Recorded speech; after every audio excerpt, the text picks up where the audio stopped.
Ya, hari ini kami memenuhi panggilan dari penyidik Polres Depok dalam rangka untuk mediasi klien saya, Mbak Asti, yang mana klien kami ini diduga melakukan tindakan penggelapan dan penipuan. Nah, menurut kami tadi hasil mediasi, nah perkara ini semestinya tidak masuk ranah pidana. Nah, karena apa? Ini adalah persoalannya mereka ini adalah masalah pembagian harta waris. Nah, tentu klien kami ini dari tahun 2020 hampir 3 tahun menuntut haknya sampai hari ini. Nah, makanya klien kami ini mencari keadilan. Nah, makanya klien kami ingin menyelesaikan persoalan ini secara kekeluargaan dan secara adil. Agar apa?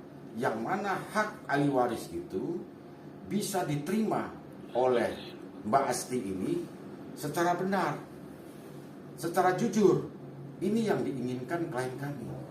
Klien kami ini tidak ingin yang bukan haknya diambil oleh klien kami. Nah, makanya tadi hasil dari mediasi ini dari pihak klien si telapor itu berkeinginan perkara ini dilanjutkan, silakan. Kami siap untuk menghadap itu kalau memang itu yang diinginkan oleh terlapor, dan klien kami pun siap dengan bukti-bukti yang ada yang dia pegang sampai saat ini. Nah, persoalannya dia sekarang, kenapa saling lapor? Ini kan persoalan waris yang harus diselesaikan secara musyawarah dan benar. Kenapa?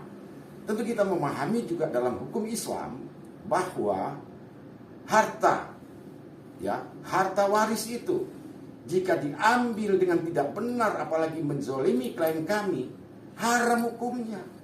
Nah, disinilah akhirnya klien kami dilaporkan di Polres Depok yang diduga klien kami melakukan penggelapan dan penipuan berkenaan dengan sepeda ataupun jam arloji.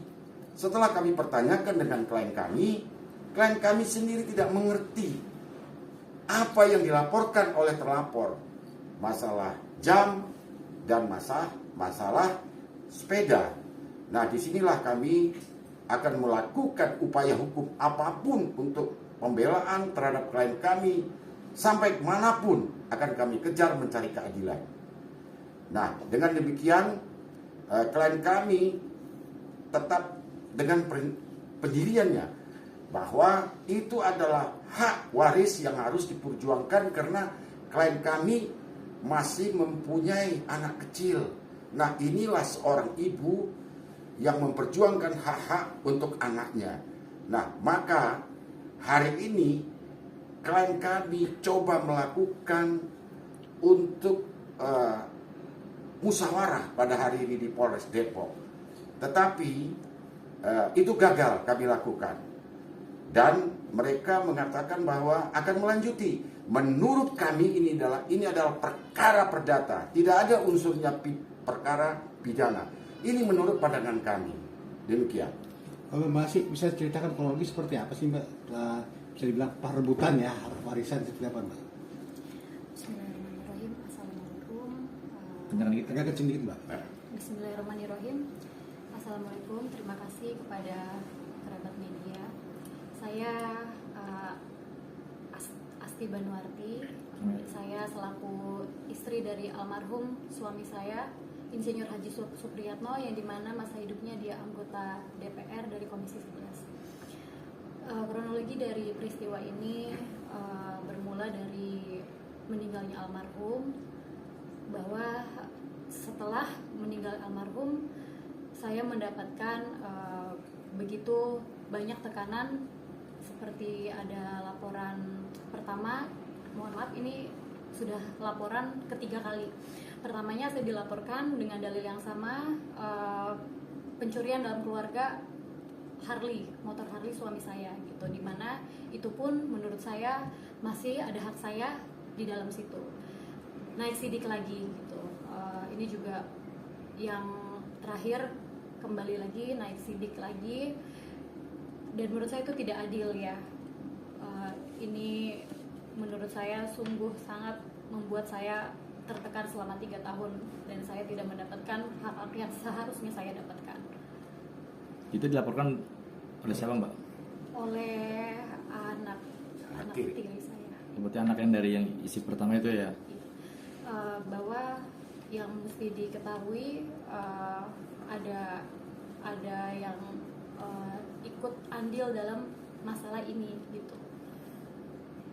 Apa aja Mbak mungkin yang dilakukan selain diduga membawa harta waris itu? Mungkin ada laporan lain yang Iya ada. Yang pertama tadi motor, yang kedua saya dapat laporan lagi di Mabes TPPU di tahun 2022 atas dasar memakai uang di rumah sakit suami saya sendiri gitu. Saya dikatakan membayar lawyer dari uang rumah sakit tersebut, yang dimana seharusnya apabila saya memakai uang dari rumah sakit, itu pun uang dari rumah sakit suami saya itu sah-sah saja. Tapi pada saat itu saya bisa membuktikan kepada penyidik bahwa uang yang saya bayar untuk lawyer itu hasil dari pribadi uang rekening saya, sudah di-print juga sama penyidik. Beberapa bukti saya membayar dengan rekening pribadi saya, tidak ada sangkut paut uang rumah sakit sama sekali. Selama 3 tahun saya menjalani ini, saya tidak pernah mendapatkan hak saya dari rumah sakit tersebut. Ya, Mbak, sorry.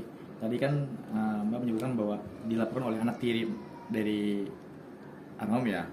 Nah, itu sedikit tarik, dia kemarin ada berapa putra putri sih anaknya? Apa dia sendiri? Apa ada pihak lain yang ikut melaporkan Mbak juga? 3. Ada anak. Dan 3-tiganya melaporkan Mbak? Enggak, Cuma satu. Terkait tudingan yang tadi yang diduga membawa lari harta almarhum. Ya. Mungkin sejauh ini secara itu gimana? Maaf untuk membawa lari enggak, ini kan pasalnya penipuan. Oh, udah penipuan. Oke, sekarang. Tapi sebelumnya udah ada itu loh kayak pembicara, kok dia sampai pasti kan ada unsur tuh sehingga bisa dia cetus bikin laporan ke polisian kan atas dugaan itu. Mungkin sebelumnya udah bagaimana kronologinya itu? Apa misalnya ada keributan dulu atau gimana? Keributan ya, kita kan ada sempat ribut-ribut masalah yang pertama ya saya dilaporkan di Polres Depok juga gitu, masalah motor. Akhirnya berkelanjutan menjadi panjang dan saat itu proses mediasi yang menurut saya tidak ada keadilan sama sekali untuk saya dengan tertindasnya saya saat itu, karena status saya sudah naik sidik. Ada tipu muslihat justru di situ. Justru yang berhak melaporkan tipu muslihat itu saya. Tapi saya mencoba untuk memediasikan ini sebagai ibu sambung. Saya selalu mencoba dalam 3 tahun untuk kita bermediasi, kita berbicara keluarga bahwa saya meminta hak saya dan anak saya tidak terdapat. Sebenarnya almarhum ini sudah membagi warisannya ke Mbak atau ke istri sebelumnya seperti apa sih Mbak? Mungkin diceritakan gitu. Ya, mohon maaf sebelumnya info dan dokumen yang kukuh yang sudah kami dapatkan dan bukti bahwa pembagian yang pertama gonogin itu sudah ada keputusan bersama dan dikuatkan dalam putusan pengadilan perceraian. Tapi katanya Mbak ada yang merasa kurang adil dalam pembagian warisan, seperti apa nih Mbak? Karena nama saya dan anak saya dihilangkan secara mutlak di perusahaan tersebut, rumah sakit. Kok bisa Mbak?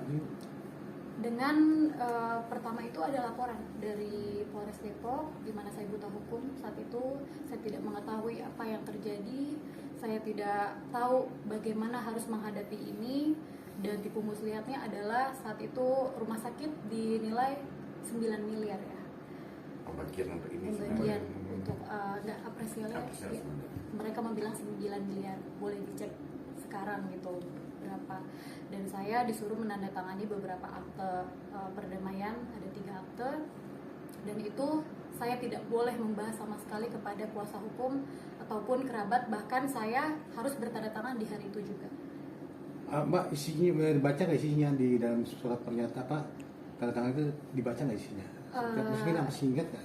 Ya, bahwa salah satunya saham itu, setengah dari saham itu harus dikasih ke mantan istri. seperti itu, dan saya mengalihkan seluruh saham saya kepada anak sahabat saya. Jadi nama saya dan anak saya benar-benar hilang dan tidak ada di rumah sakit sama sekali. Berarti bisa dibilang Mbak ini dalam tekanan dalam menandatangani seperti itu. Iya, betul.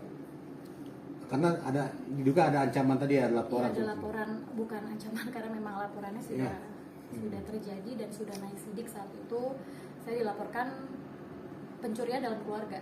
Padahal motornya itu motor suami saya, posisi surat-surat di saya, kunci di saya.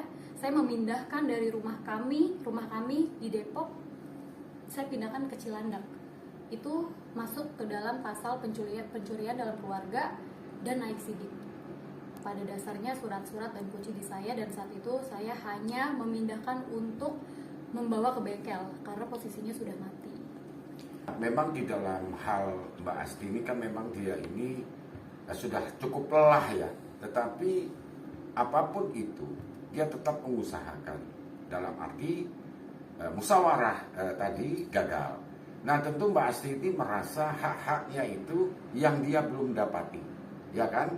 Seperti perusahaan PTS ya. Jadi di situ kan almarhum, karena beliau ini kan istri kedua dari bapak suaminya kan. Jadi di situ kan sahamnya masih ada 80%. Nah karena Mbak Asti dulu kebutaannya tentang hukum, jadi dengan ketidaktahuannya dia, nah pada akhirnya saham itu semestinya dia kan harus memiliki saham itu. Nah sekarang saham 80% itu baik Mbak Asti sendiri, baik anaknya sendiri pun sekarang semua sudah ada sekali namanya Mbak Asti dan anaknya. Nah inilah dia mencari keadilan. Nah pada akhirnya ada dugaan RUPS yang pada tanggal 26 Oktober di tahun 2020 itu diduga itu ada keterangan palsu. Nah akhirnya klien saya melaporkan ke Barreskrim. Nah kita juga mengharapkan kepada penyidik Barreskrim untuk bisa menindaklanjuti perkara ini agar terang benderang perkara ini untuk unsur-unsur pasal 266. Nah tentu klien kami ini merasa kecewa berat, dalam arti ini kan hak saya gitu loh. Dia mengatakan ini adalah hak saya. Kalau memang bukan hak saya, ya mungkin dia akan melepaskan begitu. Tetapi kan ini merasa hak dan si anak, nah inilah perjuangan seorang ibu yang harus dilakukan oleh Mbak Asti sendiri. Nah mungkin harta-harta lain, saya menanyakan kepada klien saya, sudah tidak menjadi masalah gitu loh. Cuma yang dia perjuangkan adalah perusahaan ini yang dia sama sekali tidak mendapatkan itu. Nah inilah sekarang perjuangannya Mbak Asti untuk mendapatkan haknya sampai hari ini. Belum, memang perjalanan ini, pelaporan ini sudah kita laporkan di Barreskrim. Nah kita juga berharap agar persoalan ini bisa untuk terselesaikan. Unsur-unsur memang jika ada dugaan tindak pidana, ya sudah kita teruskan, kan demikian. Nah dalam persoalan ini, bahwa Mbak Asti ini tadi saya kembalikan kepada Mbak Asti sendiri, apa langkah-langkah sikap yang dia harus ambil. Nah dia tetap sekarang ingin memperjuangkan, terutama untuk anaknya. Ini yang Mbak Asti perjuangkan, bukan untuk semata-mata pribadinya, karena di situ ada anaknya almarhum. Nah tentu anak ini kan butuh pembiayaan lagi yang sangat besar, yang harus diperjuangkan Mbak Asti ke depannya. Nah inilah dia harus habis-habisan dia menguras tenaga selama ini. Orang mungkin melihat Mbak Asti tetap enjoy, tapi kalau di rumah dia cengeng, nangis. Ini yang menjadi persoalan kita. Nah disinilah akhirnya Mbak Asti ini tetap tabah dan tetap sabar. Semoga keadilan ada pada diri klien kami. Nah jadi yang diperjuangkan sekarang ini adalah di Barreskrim. Nah mudah-mudahan kami juga tadi juga saya sampaikan kepada waktu di mediasi, di mana tipu muslihat ataupun kata bohong terhadap klien kami. di dalam penggelapan dan penipuan. Nah, ini yang kami pertanyakan. Sekali lagi, semoga kalau unsurnya tidak terpenuhi di Polres Depok, ya kami minta SP3. Hentikan ini, penyidikan ini. Karena ini kan adalah perjuangannya dia, perjuangnya Mbak Asti. Sekali lagi, untuk demi anaknya. Kan yang tadi tapi kayak dikatakan yang proses mediasi itu. Ya. Tadi disebutkan ada Kamera, Bang. tiga sepeda dan satu Ya. jam tangan. Hmm. Di mana yang 2 sepeda ini saya tidak mengetahui apa-apa gitu.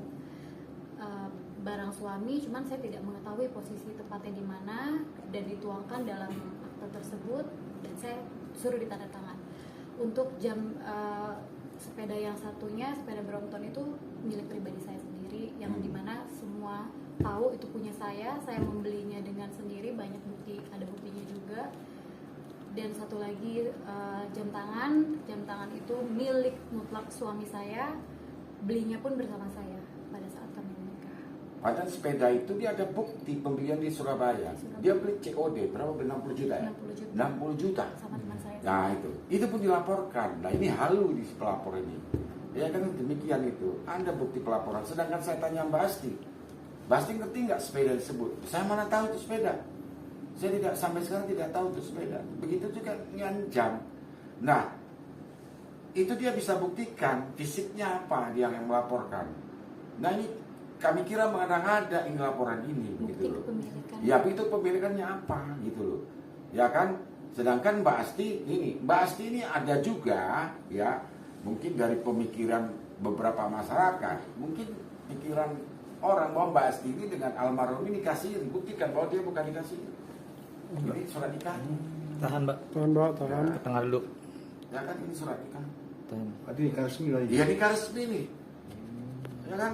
Ini bisa tahu tanggal berapa coba? Tanggal Ya kan? 7 Nah, November. coba.